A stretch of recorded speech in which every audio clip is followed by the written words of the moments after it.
People often say that food is an art form, and here at Eyvind in Spokane, they take that concept one step further. For Chef Tony Brown and his team, art and food are one and the same.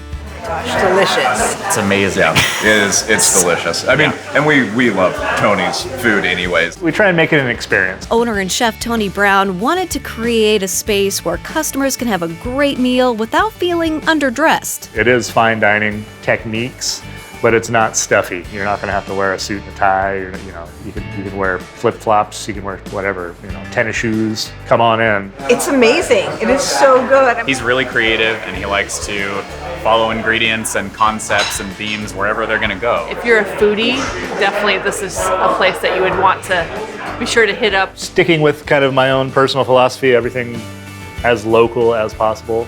But it is, as a chef, important to know where your food comes from. When I put something on a plate, when I cook something, when I chop up a vegetable, I like the idea of knowing that I know exactly where it came from, and I've probably even met the person that grew it.